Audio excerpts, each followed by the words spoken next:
Hey guys, welcome to government jobs Gyan YouTube channel. Guys, आज की इस वीडियो में हम बात करेंगे एसएससी सीजीएल के new recruitment notification online form apply process के बारे में।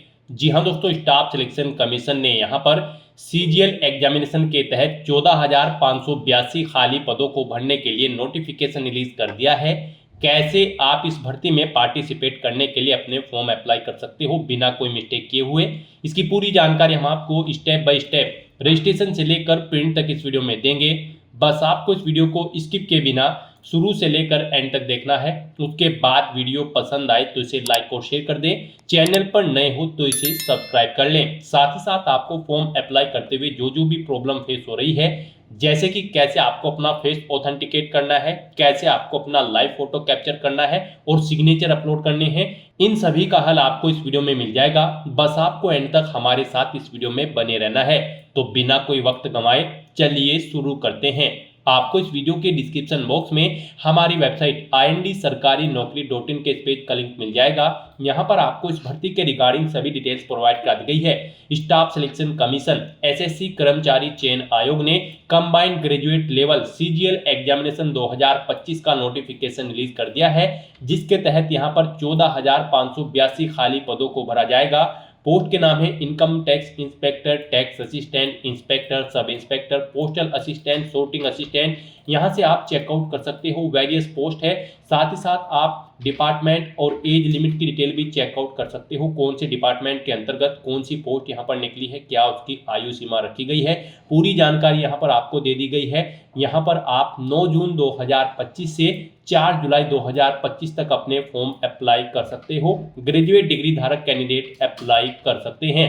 जनरल ओबीसी कैंडिडेट के लिए 100 रुपये फीस है। SC ST women PWBD ESM candidate के लिए कोई फीस नहीं है। जिन कैंडिडेट को फीस जमा करानी है वे अपनी fees debit card, credit card, net banking या फिर यूपीआई के माध्यम से जमा करा सकते हैं। यहाँ पर आप ऑल इंडिया से ऑनलाइन मोड में अप्लाई कर सकते हो। उसके लिए आपको इस पेज को नीचे स्क्रॉल डाउन करते हुए इंपोर्टेंट लिंक सेक्शन में आना है। ऑफिशियल नोटिफिकेशन PDF लिंक पर क्लिक करके इस भर्ती के नोटिफिकेशन को ओपन कर लेना है और इसमें से आपको पूरी डिटेल रीड कर लेनी है। यहाँ पर आपको सभी डिटेल्स प्रोवाइड कर दी गई है, जैसे कि क्या पोस्ट का नाम है, कितनी उसके लिए नंबर ऑफ वैकेंसीज है, कितनी सैलरी आपको प्रोवाइड कराई जाएगी, क्या आपका एलिजिबिलिटी क्राइटेरिया होना चाहिए, कैसे आप अप्लाई कर सकते हो, कब से कब तक आप अप्लाई कर सकते हो, पूरी जानकारी आपको यहाँ पर प्रोवाइड करा दी गई है। आप सभी डिटेल्स इस नोटिफिकेशन में से रीड आउट करें, उसके बाद अपने फॉर्म अप्लाई कर लें। फॉर्म अप्लाई करने के लिए भी आपको हमारी वेबसाइट के इसी पेज पर ही अप्लाई ऑनलाइन का ये लिंक दिया गया है।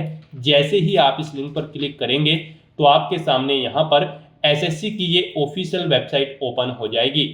गाइस, यहाँ पर आने के बाद आपको इस वेबसाइट के टॉप पर ही लॉगिन और रजिस्टर की ये टैब दी गई है। आपको इस पर क्लिक करना है। उसके बाद आपके सामने ये पॉपअप शो होगा। यहाँ पर अगर आपने पहले से रजिस्ट्रेशन कर रखा है और अपनी आधार इनेबल प्रोसेस कंप्लीट कर रखी है तो यहाँ पर बस अब आपको अपना रजिस्ट्रेशन नंबर एंटर करना है, अपना पासवर्ड आपको एंटर करना है, ये कैप्चा कोड आपको यहाँ पर एंटर करना है और लॉगिन की इस टैब पर क्लिक करते हुए आपको अपने डैशबोर्ड में लॉगिन कर लेना है और वहां से अपना फॉर्म अप्लाई करना है। गाइज, हम आपको बता दें यहाँ पर एसएससी ने आधार इनेबल प्रोसेस कर दिया है। जी हाँ दोस्तों, यहाँ पर अब आपको अपना आधार वेरीफाई करना मस्ट है। बिना उसके यहाँ पर अब आप एसएससी की किसी भी भर्ती के लिए फॉर्म अप्लाई नहीं कर पाओगे।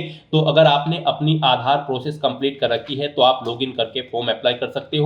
और अगर आप एसएससी की किसी भी भर्ती के लिए फर्स्ट टाइम अप्लाई करने जा रहे हो या फिर आप नए सिरे से रजिस्ट्रेशन करना चाहते हो तो यहाँ पर आपको न्यू यूजर रजिस्टर नाउ का ये लिंक दिया गया है। आपको रजिस्टर नाउ के इस लिंक पर क्लिक करना है। उसके बाद आपके सामने यहाँ पर रजिस्ट्रेशन का प्रोसेस स्टार्ट हो जाएगा। यहाँ से आप अपना एसएससी की वेबसाइट पर वन टाइम रजिस्ट्रेशन कर सकते हो। यहाँ पर आने के बाद हम आपको बता दें, आपको 4 स्टेप कंप्लीट करने हैं, आपका OTR कंप्लीट हो जाएगा। सबसे पहले यहाँ पर आपको अपनी पर्सनल डिटेल देनी है, फिर आपको अपना पासवर्ड यहाँ पर क्रिएट करना है, अपनी एडिशनल डिटेल देनी है, उसमें आपको अपनी नेशनलिटी, एड्रेस और एजुकेशनल क्वालिफिकेशन की डिटेल देनी होगी। फिर यहाँ पर आपको अपनी डिटेल्स को डिक्लेयर करते हुए अपना रजिस्ट्रेशन कंप्लीट कर लेना है। तो इन 4 स्टेप्स को कंप्लीट करते हुए यहाँ पर आपको अपना OTR कंप्लीट करना है। उसके लिए यहाँ पर अब आपको कंटिन्यू की स्टेप पर क्लिक कर देना है। जैसे ही आप स्टेप पर क्लिक करेंगे आपके सामने यहाँ पर रजिस्ट्रेशन का फॉर्म स्टार्ट हो जाएगा। यहाँ पर अब आपको सबसे पहले अपनी पर्सनल डिटेल देनी है। इसमें यहाँ पर सबसे पहले आपको ऑप्शन दिया गया है क्या आपके पास यहाँ पर आधार कार्ड है। यहाँ पर एसएससी ने अब भर्तियों के लिए आधार कार्ड मस्ट कर दिया गया है। आधार प्रोसेस आपको इनेबल कर लेनी है। तो अगर आपके पास आधार है तो आप यस ऑप्शन सेलेक्ट करेंगे। और गाइस यहाँ पर अगर आपके पास आधार नहीं है उसके लिए भी ऑप्शन है। अगर यहाँ पर आपके पास आधार नहीं है तो आप नो ऑप्शन सेलेक्ट करेंगे। फिर यहाँ पर आपको अपने कुछ डॉक्यूमेंट्स अपलोड करने होंगे, जैसे कि यहाँ पर आपको अपना नेम प्रूफ डॉक्यूमेंट अपलोड करना होगा। उसमें आपको अपना Aadhaar card, voter ID card, PAN card, driving licence, government ID card या फिर गवर्नमेंट सर्विस आइडेंटिटी कार्ड आपको अपलोड करना होगा, या फिर आपका पेंशन कोई डॉक्यूमेंट, पेंशन डॉक्यूमेंट भी आप अपलोड कर सकते हैं। आप चूज फाइल बटन पर क्लिक करें, फाइल को सिलेक्ट करें और इनमें से कोई भी डॉक्यूमेंट आप अपना अपलोड कर दें। उसके बाद यहाँ पर आपको अपना date of birth proof certificate upload करना है। इसमें आपका बर्थ सर्टिफिकेट हो सकता है, स्कूल लिविंग सर्टिफिकेट हो सकता है, certificate of date of issued by gazetted officer, या फिर आधार कार्ड यहाँ पर आपको अपलोड करना है चूज फाइल के इस ऑप्शन पर क्लिक करते हुए। उसके बाद यहाँ पर आपको अपना एड्रेस प्रूफ अपलोड करना होगा। यहाँ पर ये डॉक्यूमेंट आपको उन केस में अपलोड करने हैं अगर आपके पास आधार नहीं है। एड्रेस प्रूफ में आपको अपना आधार कार्ड या फिर वोटर आईडी कार्ड या फिर ड्राइविंग लाइसेंस या फिर बैंक की स्टेटमेंट यहाँ पर आपको अपलोड कर देनी है, या फिर रेंट का एग्रीमेंट या फिर इनकम टैक्स असेसमेंट ऑर्डर यहाँ पर आप अपलोड कर सकते हैं चूज फाइल के इस बटन पर क्लिक करते हुए। उसके बाद यहाँ पर आपको अपना फोटो अपलोड करना है चूज फाइल के बटन पर क्लिक करते हुए। फिर यहाँ पर आपको अपना जेंडर प्रूफ अपलोड करना है। जेंडर प्रूफ में आपका आधार कार्ड हो सकता है, वोटर आईडी कार्ड हो सकता है, बर्थ सर्टिफिकेट हो सकती है, या फिर आपका स्कूल लिविंग सर्टिफिकेट हो सकता है। यहाँ पर अगर आपके पास आधार नहीं है तो आपको इन सारे डॉक्यूमेंट्स को यहाँ पर अपलोड करना होगा। बेस्ट है यहाँ पर आपके पास आधार है तो आप आधार की डिटेल दें। यहाँ पर मोस्टली इंडिया में सभी के पास अब आधार अवेलेबल है, तो यहाँ पर आपको यस का ऑप्शन सेलेक्ट करना है do you have a Aadhaar card में।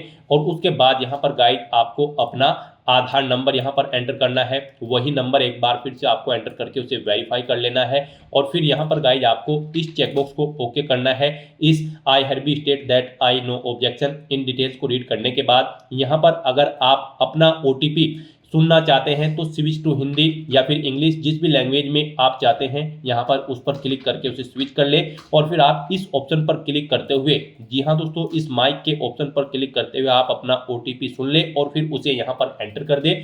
और गाइज यहाँ पर अगर आप सुनना नहीं चाहते हैं तो फिर यहाँ पर आपको सेंड ओटीपी के इस ऑप्शन पर क्लिक करना है। फिर आपके रजिस्टर्ड मोबाइल नंबर पर जिससे आपका आधार लिंक है उस पर एक ओटीपी आएगा, वो ओटीपी आपको यहाँ पर एंटर करना है। और फिर गाइज आपको वेरीफाई ओटीपी के ऑप्शन पर क्लिक करके अपना आधार वेरीफाई कर लेना है। फिर आपके सामने यहाँ पर शो हो जाएगा आपका आधार सक्सेसफुली वेरीफाइड हो चुका है। ग्रीन कलर में आपको वेरीफाइड का ऑप्शन यहाँ पर मिल जाएगा। उसके बाद गाइज यहाँ पर आपको अपना नाम एंटर करना है अपनी 10वीं की मार्कशीट के अकॉर्डिंग। फिर आपको वही नाम एक बार फिर से एंटर करके वेरीफाई कर लेना है। फिर आपसे पूछा गया है कि क्या आपने कभी अपना नाम चेंज किया है। अगर किया है तो आप यहाँ पर यस ऑप्शन सेलेक्ट करें और फिर वो चेंज नेम यहाँ पर आप एंटर करें। फिर उसे एक बार फिर से एंटर करके वेरीफाई कर ले।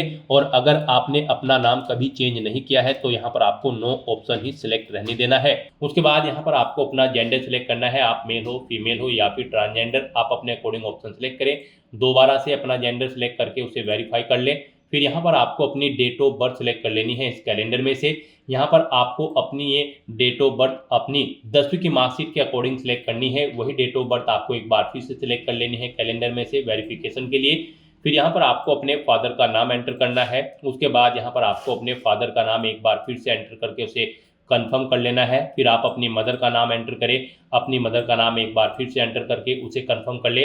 आपके फादर और मदर का नेम भी आपकी 10वीं की मार्कशीट के अकॉर्डिंग होना चाहिए और इनके नाम से पहले मिस्टर, मिसिस, श्रीमती, लेट या फिर डॉक्टर नहीं लगाना है आपको। उसके बाद यहाँ पर आपको अपना 10वीं क्लास का एजुकेशन बोर्ड सेलेक्ट करना है, किस बोर्ड से आपने यहाँ पर अपनी 10वीं क्लास पास आउट की है। उसके बाद यहाँ पर आपको उसे दोबारा से सिलेक्ट करके कंफर्म कर लेना है जिस बोर्ड से आपने अपनी 10वीं क्लास यहाँ पर पास आउट की है। उसके बाद गाइज यहाँ पर आपको अपनी 10वीं क्लास का रोल नंबर देना है, एक बार फिर से उसे एंटर करके कंफर्म कर लेना है। फिर पासिंग ईयर आपको सिलेक्ट कर लेना है, किस ईयर में आपने अपनी 10वीं क्लास पास आउट की है। हाईएस्ट क्वालिफिकेशन क्या है आपकी, 10वीं, 12वीं, ग्रेजुएशन, पोस्ट ग्रेजुएशन, आप अपने अकॉर्डिंग यहाँ पर ऑप्शन सेलेक्ट करें। फिर यहाँ पर आप दोबारा से अपनी हायर क्वालिफिकेशन सेलेक्ट करें। उसके बाद यहाँ पर आपको अपना मोबाइल नंबर और ईमेल आईडी एंटर करनी है और इन्हें यहाँ पर आपको वेरीफाई कर लेना है। इनके सामने आपको सेंड ओटीपी का ऑप्शन दिया गया है, आप सेंड ओटीपी के ऑप्शन पर क्लिक करें। उसके बाद आपके रजिस्टर्ड मोबाइल नंबर और ईमेल आईडी पर ओटीपी आएंगे। वो ओटीपी आप यहाँ पर एंटर करके अपने मोबाइल नंबर और ईमेल आईडी को वेरीफाई कर लें और उसके बाद गाइस यहाँ पर आप सेव एंड नेक्स्ट के ऑप्शन पर क्लिक कर दें। इस तरह से यहाँ पर आपकी पर्सनल डिटेल सक्सेसफुली सेव हो जाएगी। उसके बाद यहाँ पर आपको एक रजिस्ट्रेशन नंबर प्रोवाइड करा दिया गया है। यह रजिस्ट्रेशन नंबर आपको केयरफुली नोट डाउन करके रख लेना है फ्यूचर यूज के लिए। यह रजिस्ट्रेशन नंबर आपकी रजिस्टर्ड मोबाइल नंबर और ईमेल आईडी पर भी सबमिट कर दिया गया है, तो आप इसे केयरफुली नोट डाउन करके रखें फ्यूचर यूज के लिए। और यहाँ पर अब आपको कंटिन्यू के इस ऑप्शन पर क्लिक कर देना है। नेक्स्ट आपके सामने कुछ इस तरह से इंटरफेस ओपन होगा। अब यहाँ पर आपको जो रजिस्ट्रेशन नंबर मिला है वो रजिस्ट्रेशन नंबर आपको एंटर करना है। उस रजिस्ट्रेशन नंबर के साथ साथ ही आपकी ईमेल आईडी और मोबाइल नंबर पर एक पासवर्ड भी आया होगा, वो पासवर्ड यहाँ पर आपको एंटर करना है। उसके बाद आपको ये कैप्चा कोड यहाँ पर एंटर करना है और फिर गाइस यहाँ पर आपको साइन इन के इस ऑप्शन पर क्लिक कर देना है।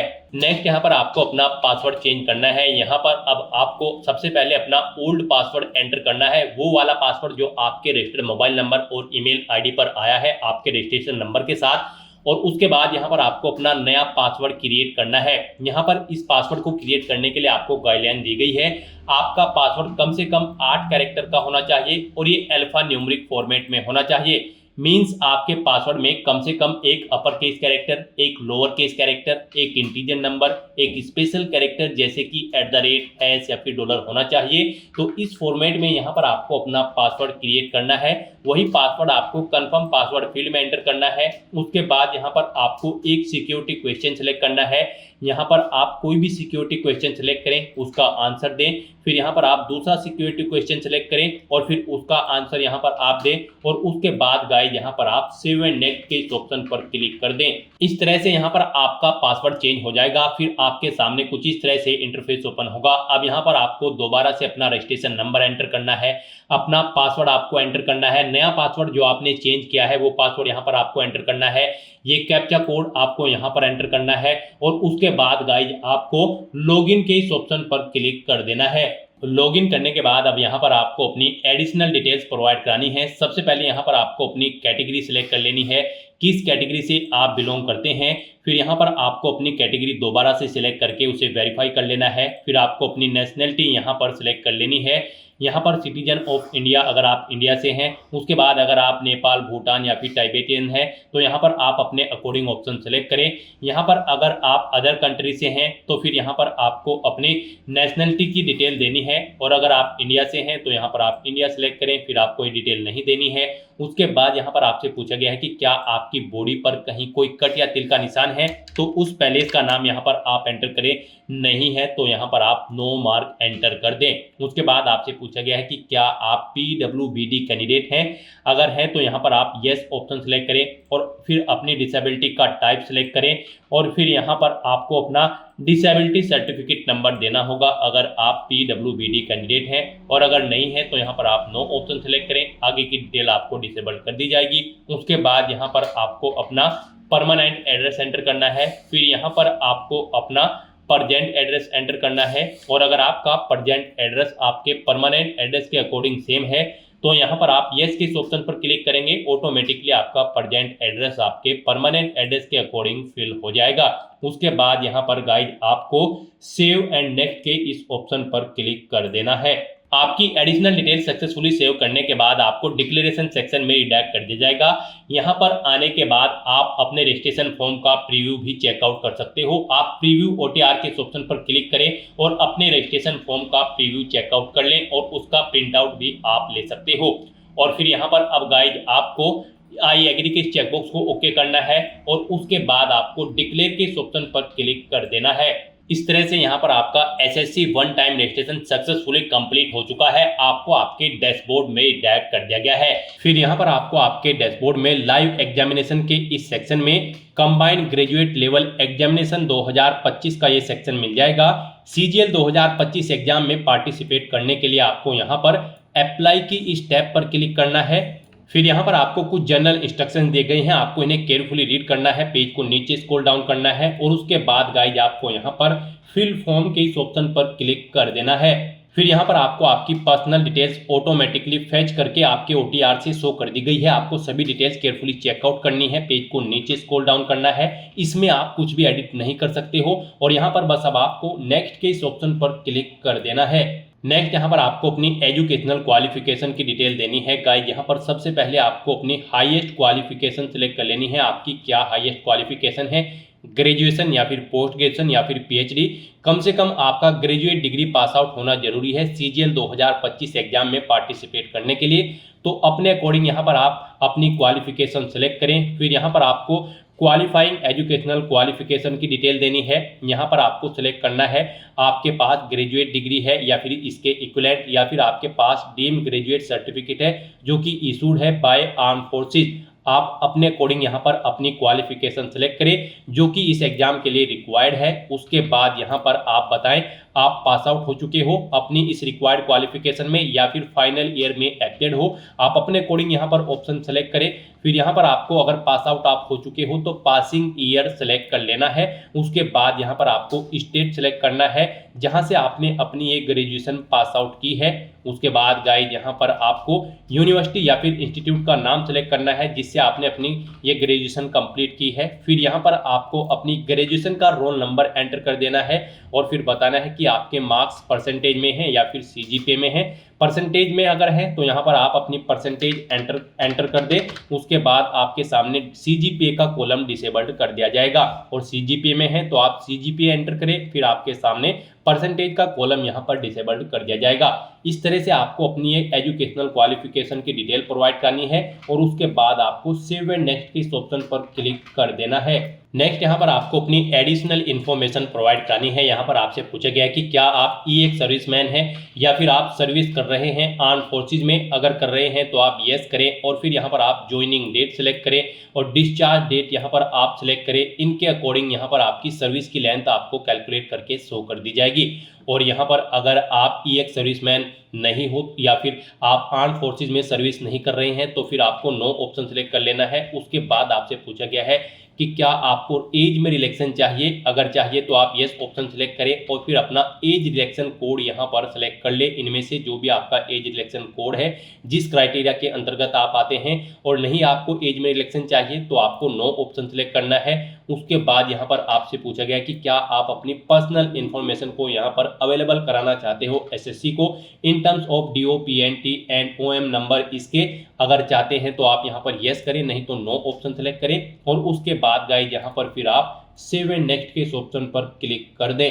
नेक्स्ट यहाँ पर आपको अपने एग्जामिनेशन सेंटर सेलेक्ट करने हैं। यहाँ पर आपको 3 चॉइसेस दी गई है। आप अपनी चॉइस के अकॉर्डिंग यहाँ पर 3 एग्जामिनेशन सेंटर सेलेक्ट करें। जिसे आप फर्स्ट नंबर पर प्रेफरेंस देना चाहते हैं उसे आप फर्स्ट नंबर पर सेलेक्ट करें। जिसे सेकंड और थर्ड पर रखना चाहते हैं उन्हें आप क्रम से सेकंड और थर्ड पर सेलेक्ट कर लें।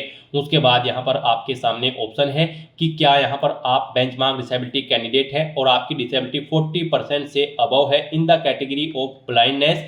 ये ऑप्शन आपके सामने यहाँ पर डिसेबल्ड कर दिया जाएगा अगर आपने OTR करते हुए PWBD कैटेगरी में नो ऑप्शन सेलेक्ट किया होगा। ऐसे ही यहाँ पर आपको फिर दोबारा से यहाँ पर पूछा गया कि क्या आप person with benchmark disability candidate हैं, 40% से अबव आपकी disability in the category of both arm affected या फिर सर्वर पैलेसी में। ये भी ऑप्शन आपके सामने डिसेबल कर दिया जाएगा अगर आपने OTR में वहां पर PWBD ऑप्शन में नो ऑप्शन सेलेक्ट किया होगा। और अगर येस किया होगा तो फिर आपके सामने ये ऑप्शन इनेबल कर दिए जाएंगे। आप अपने अकॉर्डिंग यहाँ पर डिटेल्स प्रोवाइड कर सकते हैं। उसके बाद यहाँ पर आपसे पूछा गया है कि क्या आपको फिजिकली लिमिटेशंस है to write as per para 7.2 और 7.3 ऑफ द नोटिस। अगर है फिजिकल लिमिटेशन तो आप यस ऑप्शन सेलेक्ट करें और फिर आप अपना रिक्वायर्ड सर्टिफिकेट यहाँ पर फिजिकल लिमिटेशन का अपलोड करें। आप चूज फाइल बटन पर क्लिक करें, फाइल को सेलेक्ट करें और अपना सर्टिफिकेट अपलोड कर दें। और नहीं है आपको फिजिकल लिमिटेशंस तो आपको नो ऑप्शन सेलेक्ट करना है। फिर यहाँ पर आपसे पूछा गया कि क्या आपको स्क्राइब की जरूरत पड़ेगी एग्जाम में। ये भी ऑप्शन आपके OTR में आपसे पूछा गया था जब आपने PWBD की डिटेल्स प्रोवाइड कराई थी। अगर वहां पर आपने नो ऑप्शन सेलेक्ट किया होगा तो फिर आपके सामने ये ऑप्शन डिसेबल्ड कर दिया जाएगा। अगर यस किया होगा तो आप अपने अकॉर्डिंग यहाँ पर ऑप्शन सेलेक्ट कर सकते हैं। उसके बाद यहाँ पर आपसे पूछा गया है कि क्या आप जूनियर स्टैटिस्टिकल ऑफिसर की पोस्ट के लिए भी अप्लाई करना चाहते हैं। अगर चाहते हैं तो आप यस करें। और फिर यहाँ पर आपसे पूछा गया कि क्या आपने इसेंशियल यानी कि आवश्यक क्वालिफिकेशन जूनियर स्टैटिस्टिकल ऑफिसर का कंप्लीट कर लिया है तो यहाँ पर आपको यस करना होगा। और अगर आप जूनियर स्टैटिस्टिकल ऑफिसर की पोस्ट के लिए अप्लाई नहीं करना चाहते हैं तो आप यहाँ पर नो ऑप्शन सेलेक्ट करें। सेकंड ऑप्शन भी आपके सामने डिसेबल्ड कर दिया जाएगा। उसके बाद यहाँ पर आपसे पूछा गया है कि क्या यहाँ पर आप स्टैटिस्टिकल इन्वेस्टिगेटर ग्रेड सेकंड की पोस्ट के लिए अप्लाई करना चाहते हैं। अगर चाहते हैं तो यस करें और फिर आप अपना EQ स्टेटस यहाँ पर सेलेक्ट करें, यानी कि स्टैटिस्टिकल इन्वेस्टिगेटर ग्रेड सेकंड की इसेंशियल यानी कि आवश्यक क्वालिफिकेशन आपने पास आउट कर ली है। अगर कर ली है तो यस करें, नहीं की है तो आप नो ऑप्शन सेलेक्ट करें। फिर यहाँ पर आप एलिजिबल नहीं होंगे तो यहाँ पर भी आप अपनी चॉइस के अकॉर्डिंग ऑप्शन सेलेक्ट करें कि क्या आप स्टैटिस्टिकल इन्वेस्टिगेटर ग्रेड सेकंड की पोस्ट के लिए अप्लाई करना चाहते हैं या फिर नहीं। आप अपने अकॉर्डिंग यस या नो ऑप्शन सेलेक्ट करते हुए डिटेल प्रोवाइड करा दें। इस तरह से अपनी डिटेल प्रोवाइड कराने के बाद फिर आपको पेज को नीचे स्क्रॉल डाउन करते हुए सेव एंड नेक्स्ट के इस ऑप्शन पर क्लिक कर देना है। नेक्स्ट यहाँ पर आपको अपना फेस ऑथेंटिकेशन करना है, अपना लाइव फोटो आपको कैप्चर करना है और अपने सिग्नेचर यहाँ पर आपको अपलोड कर देने हैं। इस सेक्शन को कंप्लीट करने के लिए आपको अपना मोबाइल फोन यूज करना होगा। आप अपने गूगल प्ले स्टोर पर जाएं मोबाइल फोन पर और फिर वहां पर आप माई एसएससी का ऐप डाउनलोड कर लें और उसे फिर आप इंस्टॉल कर लें। उसे इंस्टॉल करने के बाद गाइज आपको यहां पर अपनी एक और ऐप इंस्टॉल करनी होगी अपने मोबाइल फोन पर ही। जी हाँ दोस्तों, आपको अपने मोबाइल फोन के गूगल प्ले स्टोर में आधार फेस आरडी का ये ऐप भी इंस्टॉल कर लेना है। डाउनलोड करने के बाद अपने मोबाइल फोन में माई एसएससी ऐप इंस्टॉल करने के बाद फिर आपको उसे ओपन करना है। उसके बाद आपके सामने यहाँ पर कुछ इस तरह से इंटरफेस ओपन होगा। यहाँ पर आने के बाद गाइज आपको लॉगिन/रजिस्टर की इस टैब पर क्लिक कर देना है।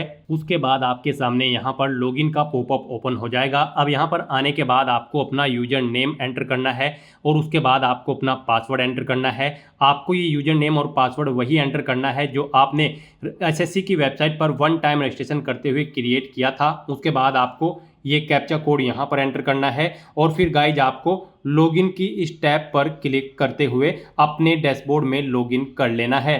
फिर यहाँ पर आपका डैशबोर्ड आपके सामने शो हो जाएगा। यहाँ पर आने के बाद अब आपको डैशबोर्ड के इस ऑप्शन पर क्लिक करना है। यहाँ पर आने के बाद में आपको माई एप्लीकेशन की इस टैब पर क्लिक करना है। फिर यहाँ पर आपके सामने जो भी करंट में वैकेंसी चल रही है उनकी लिस्ट शो कर दी जाएगी। आप यहाँ पर एसएससी की जिस भी भर्ती के लिए अप्लाई करना चाहते हैं उसी भर्ती के लिए आपको कंटिन्यू की टैब पर क्लिक करना होगा। यहाँ पर आपको आपकी पर्सनल डिटेल शो कर दी जाएगी। इसी तरह से आपको एजुकेशनल डिटेल शो कर दी जाएगी। उसके बाद में एडिशनल इंफॉर्मेशन शो कर दी जाएगी और उसके बाद में आधार ऑथेंटिकेशन वेरिफिकेशन की डिटेल शो की जाएगी। तो आपको सेव एंड नेक्स्ट की टैब पर क्लिक करते हुए step by step Aadhaar authentication verification के सेक्शन में आना होगा। यहाँ पर आने के बाद में आपको इस चेकबॉक्स को ओके करना होगा और यहाँ पर आधार फेस ऑथेंटिकेशन की टैब पर क्लिक करना होगा। आधार फेस ऑथेंटिकेशन की टैब पर क्लिक करने के बाद में आपको आधार फेस आरडी का एप्लीकेशन डाउनलोड करना है। अगर आपके मोबाइल में पहले से ही आधार फेस आरडी इंस्टॉल्ड है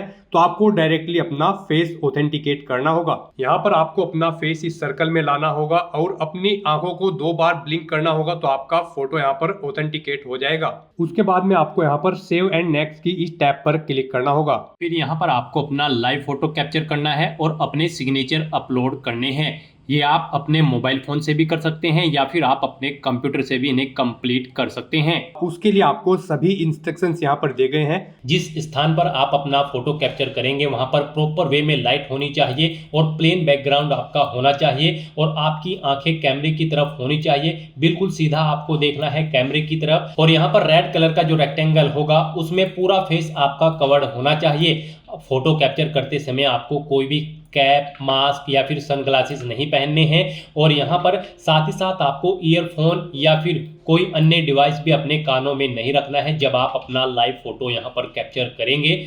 और उसके बाद में आपको कैप्चर लाइव फोटो की टैब पर क्लिक करते हुए अपना फोटो लाइव कैप्चर कर लेना होगा। लाइव फोटो कैप्चर करने के लिए आपको अपना फेस इस सर्कल के अंतर्गत लाना होगा। फोटो कैप्चर करने के लिए आपको अपना फेस इस तरह से लाना होगा जैसे कि आपका पासपोर्ट साइज फोटो होता है। फिर आपको इस ऑप्शन पर क्लिक करते हुए अपना फोटो कैप्चर कर लेना होगा। फिर यहाँ पर आपको अपने सिग्नेचर अपलोड करने होंगे। सिग्नेचर आपके 10 KB से 20 KB के बीच में होने चाहिए। JPEG या फिर JPG फॉर्मेट में आपके सिग्नेचर होने चाहिए। डायमेंशन उनकी 6.0 सेंटीमीटर उनकी विड्थ और 2.0 सेंटीमीटर उनकी हाइट होनी चाहिए। रेजुलेशन 300 DPI होना चाहिए। सिग्नेचर के लिए आपको गाइडलाइन भी दी गई है। आप यहाँ पर क्लिक हियर टू रीड के इस लिंक पर क्लिक करें और यहाँ पर आपके सामने ये PDF ओपन हो जाएगी।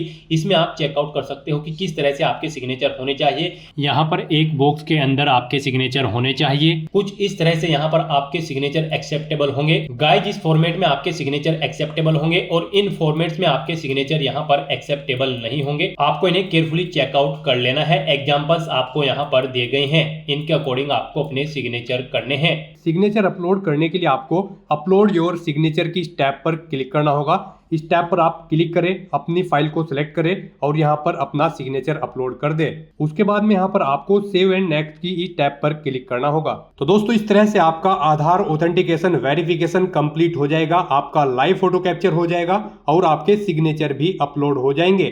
नेक्स्ट यहाँ पर आपको आपके एप्लीकेशन फॉर्म का पूरा प्रीव्यू शो कर दिया गया है। आपको सभी डिटेल्स केयरफुली चेकआउट करनी है। पेज को नीचे स्क्रॉल डाउन करना है। कहीं पर कोई मिस्टेक है तो आप गो बैक के बटन पर क्लिक करके यहाँ पर एडिट कर सकते हो, नहीं तो यहाँ पर बस अब आपको सेव एंड नेक्स्ट के इस ऑप्शन पर क्लिक कर देना है। नेक्स्ट आपके सामने डिक्लेरेशन सेक्शन ओपन हो जाएगा। आपको आई एग्री की इस चेकबॉक्स को ओके करना है। ये कैप्चा कोड आपको यहाँ पर एंटर करना है और उसके बाद गाइस आपको सबमिट के इस ऑप्शन पर क्लिक कर देना है। इस तरह से यहाँ पर आपका एप्लीकेशन फॉर्म सक्सेसफुली सबमिट हो जाएगा। आपको मैसेज शो हो जाएगा। यहाँ पर आपका फॉर्म तो सबमिट हो चुका है, लेकिन इसका कंटेंट वेरिफिकेशन पेंडिंग है। उसके बाद यहाँ पर आपको आपके एप्लीकेशन फॉर्म का स्टेटस शो कर दिया जाएगा। कंटेंट वेरिफिकेशन करने के बाद तो यहाँ पर अब आप प्रिंट एप्लीकेशन के इस ऑप्शन पर क्लिक करके अपने एप्लीकेशन फॉर्म का एक हार्ड कॉपी प्रिंट आउट ले सकते हो फ्यूचर यूज के लिए। यहाँ पर गाइड, अगर आप रिजर्व कैटेगरी से बिलोंग करते हो तो आपका फॉर्म सक्सेसफुली सबमिट हो चुका है, और अगर आप अनरिजर्व कैटेगरी कैंडिडेट हैं तो पहले यहाँ पर आपको 100 रुपये फीस के रूप में जमा कराने होंगे, debit card, credit card, net banking या फिर UPI के माध्यम से। उसके बाद आपका फॉर्म सबमिट होगा और आप प्रिंट एप्लीकेशन के ऑप्शन पर क्लिक करके अपने एप्लीकेशन फॉर्म का एक प्रिंट आउट ले सकते हो फ्यूचर यूज के लिए। यहाँ पर आपको गो टू डैशबोर्ड का ऑप्शन भी दिया गया है। जैसे ही आप इस पर क्लिक करेंगे आपको आपके डैशबोर्ड में डायरेक्ट कर दिया जाएगा। वहां से आप अपने एप्लीकेशन फॉर्म का स्टेटस चेकआउट कर सकते हो और वहां से भी आप अपने फॉर्म का एक हार्ड कॉपी प्रिंट आउट ले सकते हो फ्यूचर यूज के लिए। तो दोस्तों, ऐसे आप SSC CGL 2025 के लिए अपना फॉर्म अप्लाई कर सकते हो बिना कोई मिस्टेक किए हुए। आज की इस वीडियो में बस इतना ही। आई होप ये वीडियो आपको पसंद आई होगी। अगर पसंद आई हो तो इसे लाइक और शेयर करें। चैनल पर नए हो तो इसे सब्सक्राइब कर लें। Thanks for watching.